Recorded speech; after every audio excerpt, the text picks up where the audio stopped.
これがうちの車のカローラレビンです。レビンといっても有名な AE86 ではなくて、最終型の AE111 というモデルに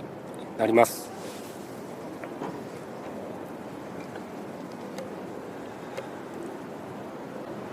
もともと自分はニコニコ動画で実況車載動画を投稿しているんですけど、今後は YouTube の方にも動画を出していきますので、よろしくお願いします。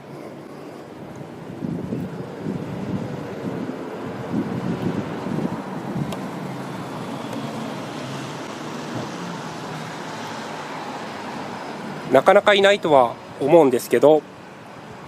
この車の購入を考えている方にとってちょっとでも参考になれば幸いです。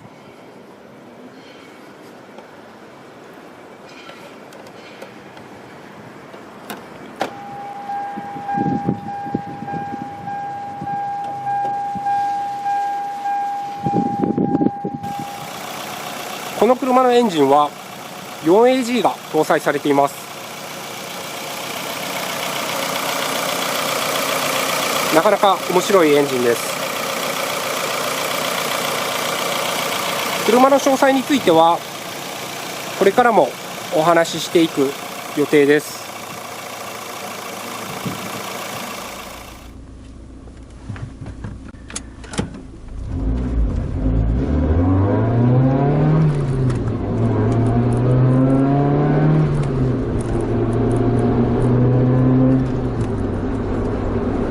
では車の概略の方をお話ししていきます。うちの車は後期型の BZG で6速のマニュアル車になります。 1600cc の NA で最高馬力は165馬力、一応リッターあたり100馬力を到達しています。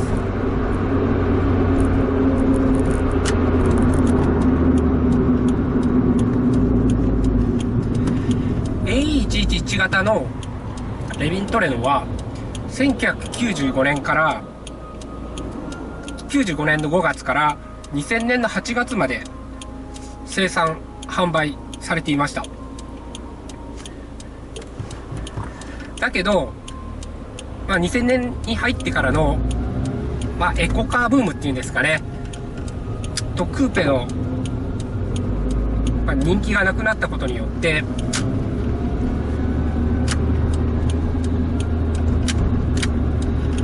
レビントレノは2000年8月にその幕を閉じました。なのでこの AE111 型は最後のレビントレノになっています。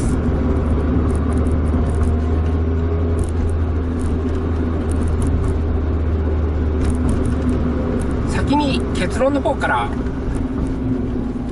言っとこうかなと思うんですけど、運転していてとても面白い車です。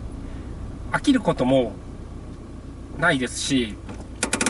例えば買い物行こうかなっていう時でも車に乗れることが嬉しくなるぐらい楽しい車になっています。次にこの車の呼び方、111型なんですけど、多くの人がピンゾロって呼んでいます。で、中にはゾロ目って言う人もいるんですけど、自分はそのどっちでもなくて111って呼んでいます。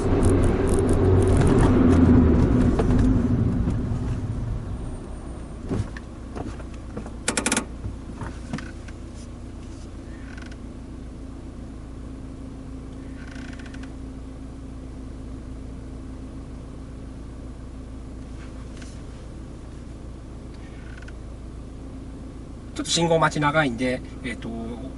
続けてお話しすると、次にグレードについて説明すると、もちろんね、前期と後期があります。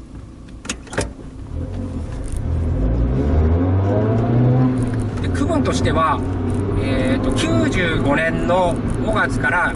97年の3月までが前期、97年の4月から2000年の8月までが後期型になってます。で、後期型も、実はね、2つに分かれてまして、で、97年の4月から98年の3月までが、一応後期なんですけど、ちょっと仕様が違います。で、98年の4月から最後、2000年の8月までが、最終後期。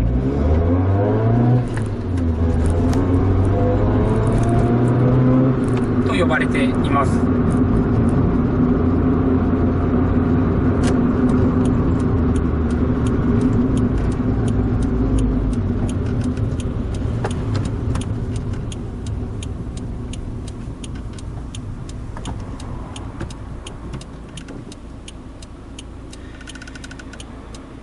で、実は前期と後期の、大きな違い。例えば、前期で3つ絞って言うと、前期は車重が軽いです。それと、内装も外装もちょっとね、安っぽくなっています。あとはね、4AG 搭載車のマニュアルの場合、5速のマニュアル車になっています。後期の場合は、衝突安全ボディって、ゴアボディって聞いたことある方いるかもしれないんですけど、ゴアボディ搭載になってしまったので、車重がちょっと重くなっています。あとね、内装外装が、前期の反省からちょっと豪華になりました。それと 4AG が乗ってるものは6速のマニュアル一緒になっています。で、うちの車はさっきも言った通り後期型の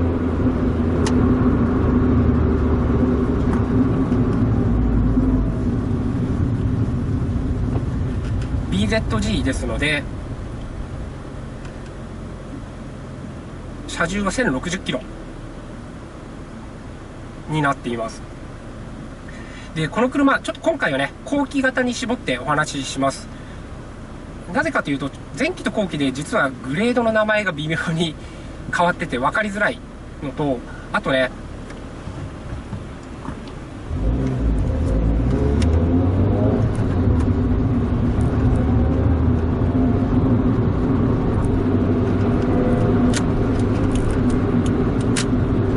今市場にある中古車がほとんど後期型になってますので、今回はね後期に限定してお話しします。で、後期型のグレードなんですが、3つあります。1つは BZR、 これが最上級グレード。次に BZG、 うちの車、それと XZ というものがあって、BZR と BZG は冒頭でお見せした 4AG のエンジンが搭載されています。 XZ にはハイメカツインカムの 4AFE 型エンジンが搭載されていて、こちらは最高馬力が115馬力となっています。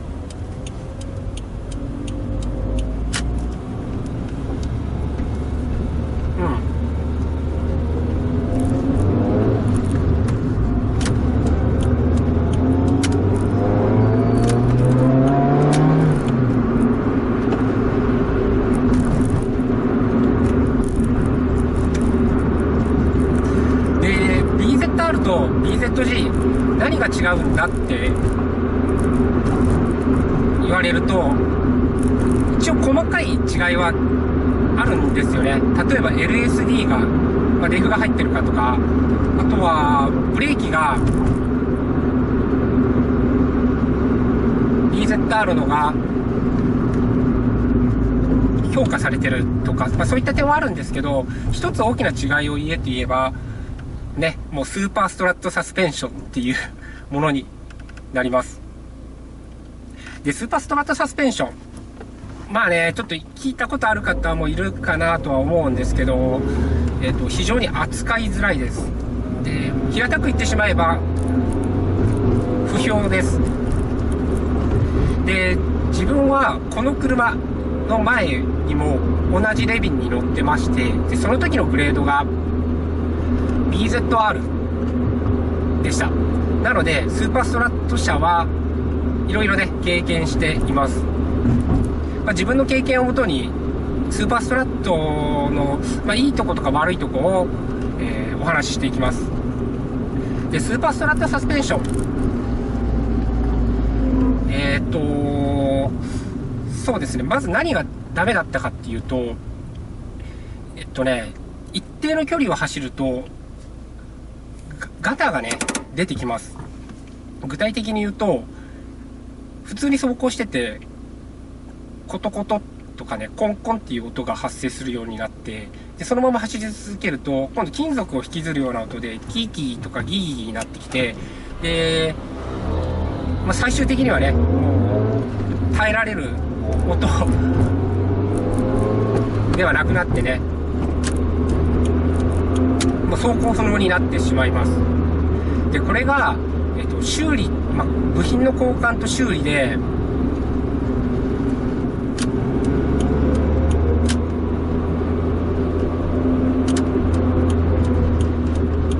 お金がかかる。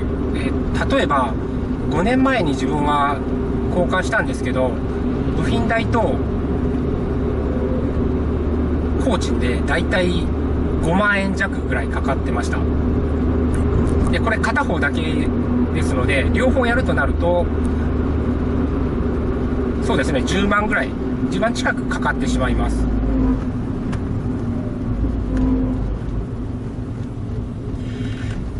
でスーパーストラットサスペンションっていうのがなぜそうすぐガタが出るかっていうと、普通のアーム、ロアアームとかと違って、ロアアームが2つとキャンバーコントロールアームといって、要するにアームが3つねごちゃごちゃに複雑に絡み合った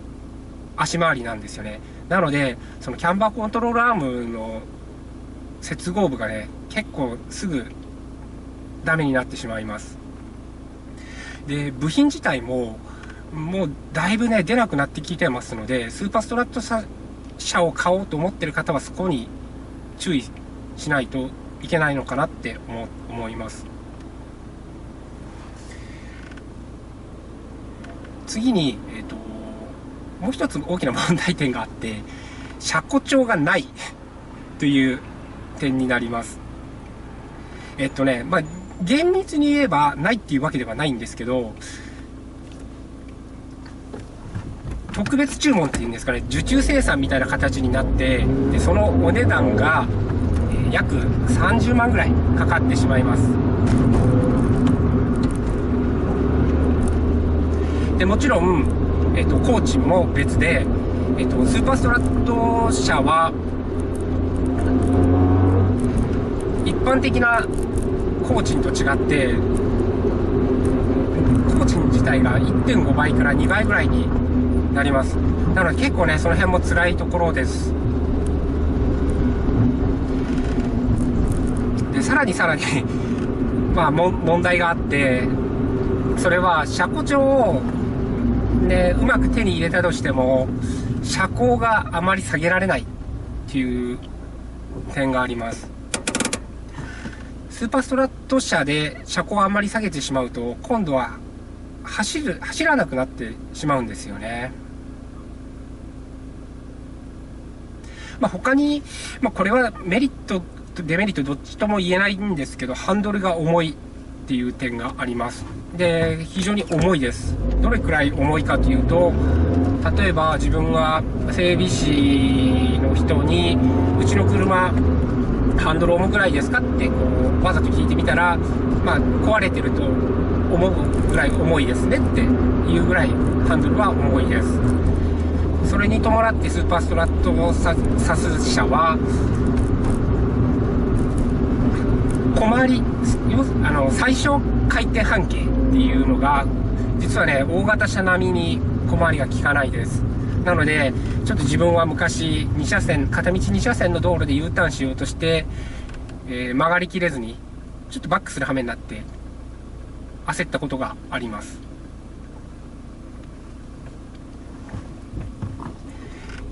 ちなみに BZG のノーマルストラットの場合は車庫帳が10万円ちょっとぐらいで手に入ります。なのでわざわざスーパーストラットをノーマルストラットに換装する人も少なからずいます。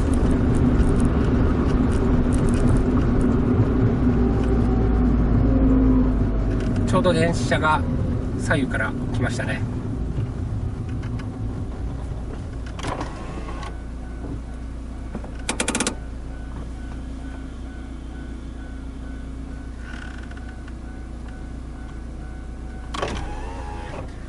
はい、あとは運転のしやすさとかそういったところなんですけど、非常に運転しやすい車だと思います。非常に素直な車で、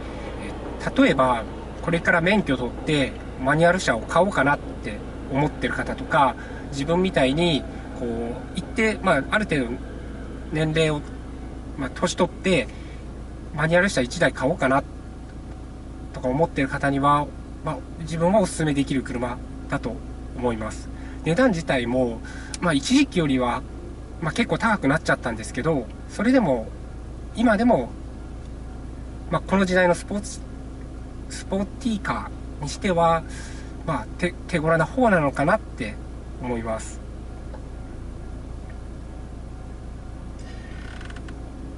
あとは何だろう、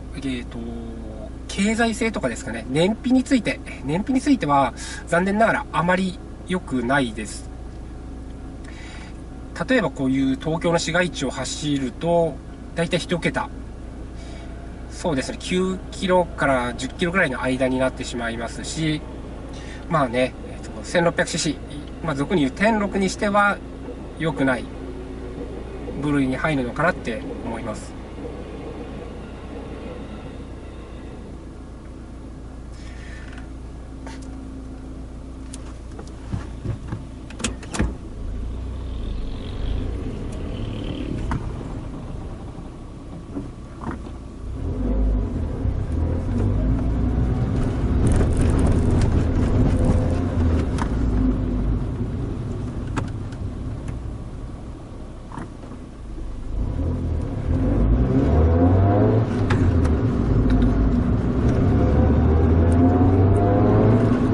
最後に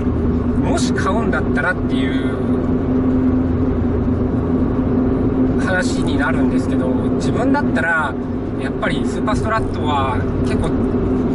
きつかったので、もしこの車を買うんだったら最終後期